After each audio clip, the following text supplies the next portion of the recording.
Steve and I have a 2011 Honda Accord here in the shop, and we're getting ready to do front brake rotors, pads, and calipers.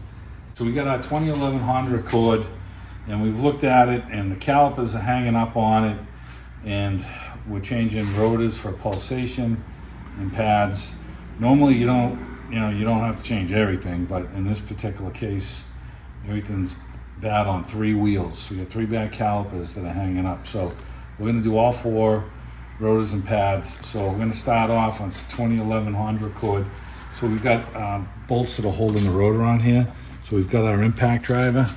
We're going to just get these to crack loose. I like using the impact driver so I don't strip them out. Crack them loose. If you don't have one of those impact drivers, you can buy one on Amazon for like 12, 15 bucks. Yeah, I've seen them out there. They're pretty inexpensive, so they really work out well on stuff like this. Some of this stuff on some cars has torque bits. You still need the impact driver to try and get it out. So, okay, so we're getting rid of the caliper and the bracket and everything's coming together. So we're gonna pinch our hose off over here with some vice grips. We're not gonna crush it too bad, but we want to pinch it off, maybe a little tighter than that, so we don't have any fluid coming out. We got a 12 millimeter here that we're going to crack loose. I'm going to take the line right off. We've got our bucket under here, so we're going to lose a little bit of fluid. So if your calipers are fine and you're just doing rotors and pads, you don't need to take this off. Right. And we're going to be just you would collapse the piston. So just wanted to clarify that. But like Steve said, since we were replacing the calipers too, we're gonna kind of take it off in one whack. Yeah, it's going to save us some time. So we've got a 17 millimeter for the caliper bracket in here.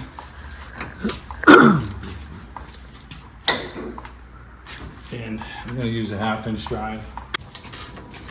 Crack them both loose.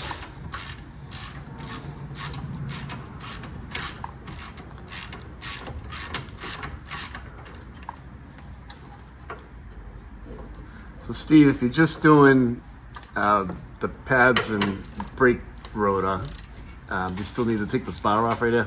Well, we take the bars off so that we can Clean them? file. Yeah, you got to clean the bracket where the pad's right on, otherwise they hang up. Yeah. So So on the brake caliper, there's some smaller bolts you can see? yeah, those are the 14s, and we would take the caliper off, put it to the side, and then collapse the piston. Yeah. Or slip the caliper up away from the brake pads and get a screwdriver in there and pry against the shoe and the pad and the rotor and collapse the piston that way. There's a couple of different options. So if you're just doing a regular brake job, the 14 millimeter bolts is one on the bottom there, and there's one on the top. So you would take those out, collapse the brake caliper, and swing it to the side.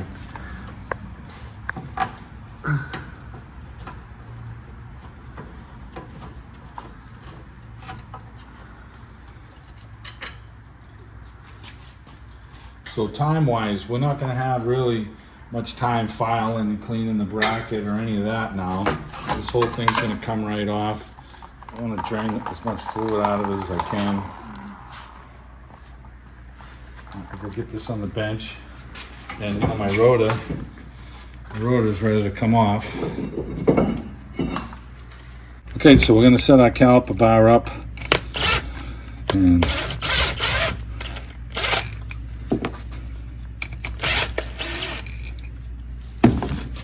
here we matched it up. This is the left front one, the bleeder here, to make sure that was lined up and everything's lined up correctly.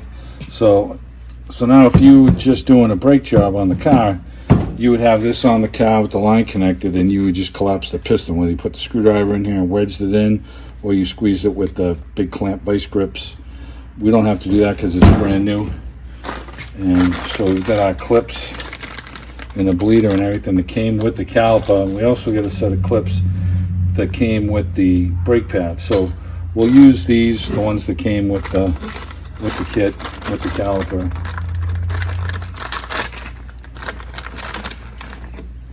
We gotta crimp these on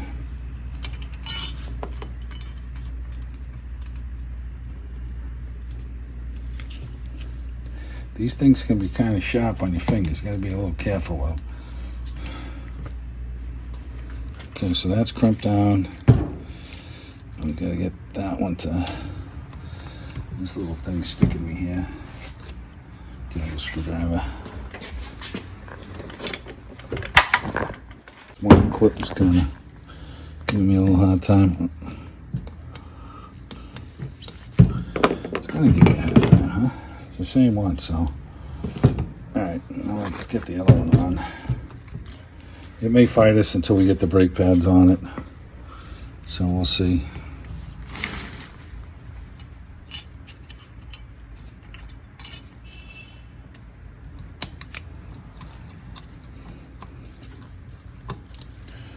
And this one's doing pretty much the same thing. We're gonna have to get the brake pads in there to. Okay. All right. It's gonna try and push back until you get the brake pads in here.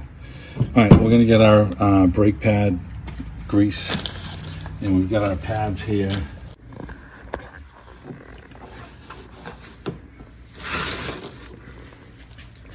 So even though these have, you know, caliper pin lube on them, like everything today, they give you the minimum. So, you know, I like to put a little more on just to make sure, you know, it's got enough on there.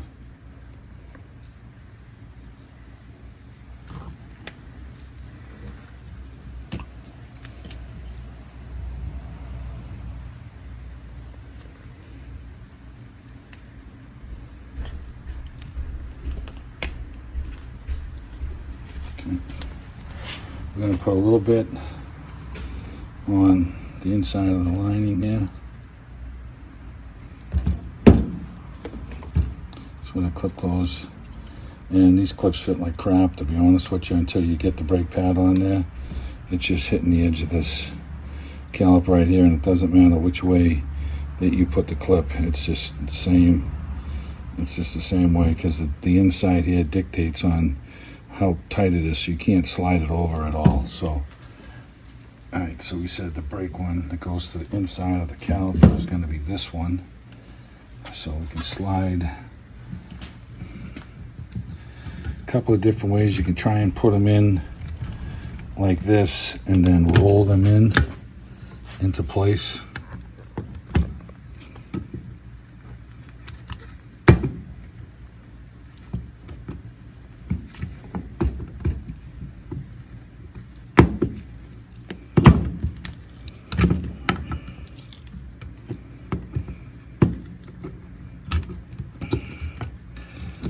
That stuff is slippery. Okay, all right, we got the first one in. Okay. All right, so we're gonna get the second one in. We're gonna do the same technique, try and slide it in a little bit and then roll it up into place without knocking the other one off if we can.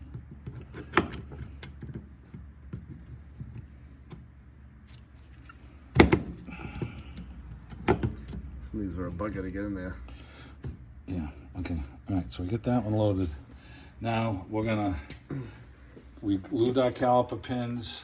We lubed this. Now, if this was a regular brake job, you would be filing these brackets so that you can make sure your clips went in there nice and tight.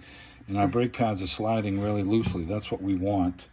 So we're gonna go and brake clean our brake rotor, bolt that on, and then we're going to bolt this back on, and then we'll slip the caliper on last. So let's get some brake clean and we'll clean that rotor.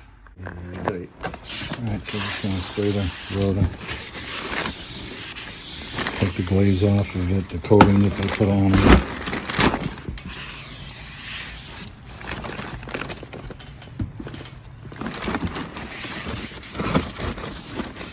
Okay, so we're going to sit this up here right now. We're going to put a little never sees on the spindle hub, and then we're going to bolt our rotor back on.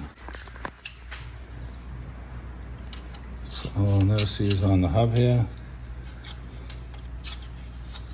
And I like to put a little on these bolts so that, you know, you don't have to go in there and take this off again and few years. They're not frozen on. We live in New England, so the weather's brutal.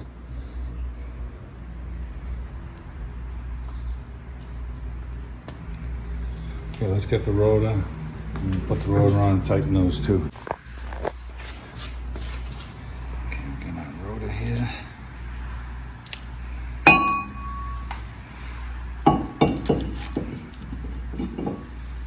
Line up the holes for the recess holes right here. Yep. So we line these up. For your screws. Those hold the brake rotor in place. Yeah, and you know, the wheel will hold it in place. This is kind of something the factory does, but you know, we put them back on. It's not a big deal. Kind of holds the rotor in place for you too, which is kind of nice. You know, when you're going to put the caliper bar on.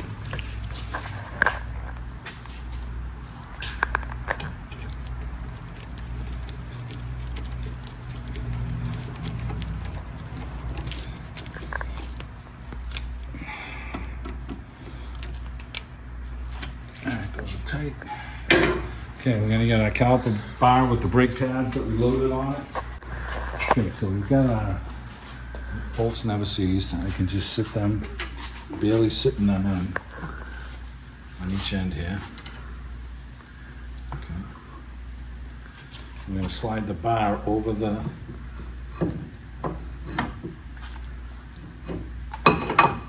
okay, I'm gonna catch our bolts here.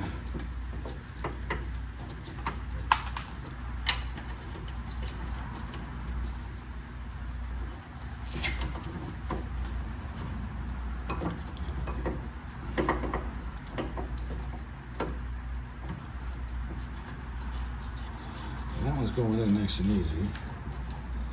This one's started. Seems a little tight. That's good. Now I'm holding the brake pads so they don't fall out of these clips that, you know, because they aren't the easiest things to put in, you know. So I'm going to snug them both up before I tighten them. All right, this one's tight. Okay, that's tight. Now we can go grab our new caliper and we can slip the caliper on, line up our pins. They gave us new bolts and everything. We're gonna put a little dab of never sees on the bolts for these, and we'll slip the caliper on. And we're gonna put I put some lube on the boot, some of the caliper pin lube, and a little right here. Almost forgot. Okay, so I've got a little grease on my boot to keep it lubed, and just a little on that side there. Now we can slide this over. Then these caliper pins go on an angle, and you kind of can't really screw them up the way the angle is because it won't let you put the bolt in. So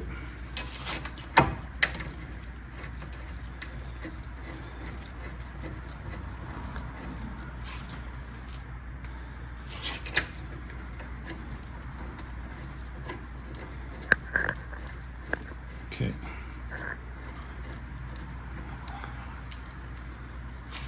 These are the 13s that we have over there. All right, so before we tighten those up, we'll get this line going. Now you want to make sure that the line is clean on both sides here. And they give you a bolt and 2 seal washers.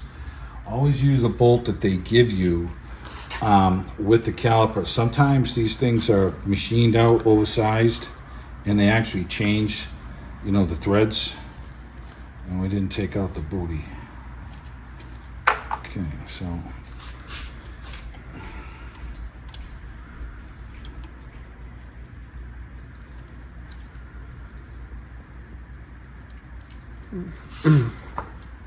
Tony, why does brake fluid make everything so slippery? I don't know. It's wicked slippery. Okay. This looks bigger than our original one too. And we're gonna stop this. It's starting right. It seems a little tight. All right, let's see if we can snug that down. Okay, it's a 14, the same as the caliper. I want to make sure that this thing starts before I tighten any of my... Okay, it is. It's just my fingers are so slippery. Now, you don't have to kill this when you tighten this down. You want to snug it up, and that's it. And then when you bleed the brakes, you'll know if you have a leak. You're going to look at that, okay? So, I'm going to tighten these up now. Tight.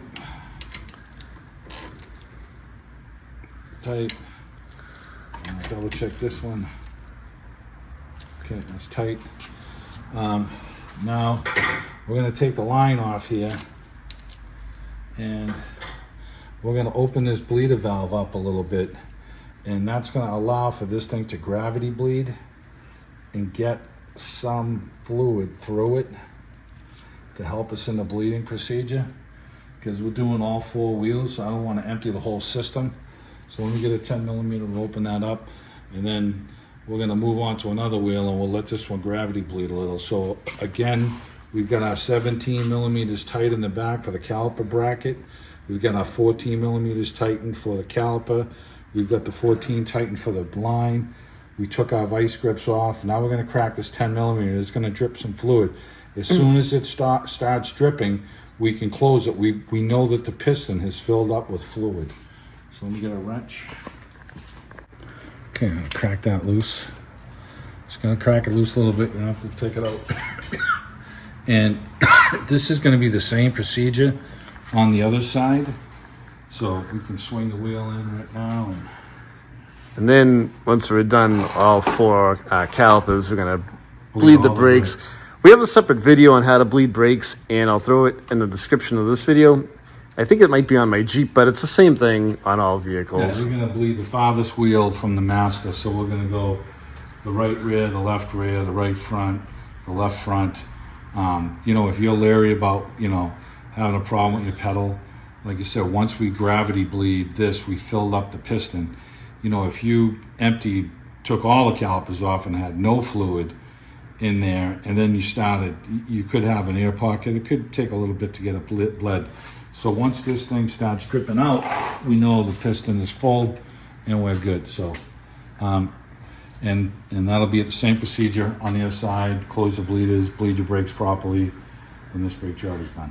When you, just want to add one thing, when you are done replacing all your brakes, before you start the car, make sure you pump the brake pedal up a bunch of times so you have a nice hard firm pedal, right, Steve? Yeah, we'll be pumping them up, obviously. Yeah, to bleed them. If you weren't changing the caliper, he's right, because you would collapse the piston, and you know, you just put pads and rotors on. You want to pump the brake up, make sure you get a good brake, and then you can put it in gear. And that's before you start the car, before you drive. Yeah. So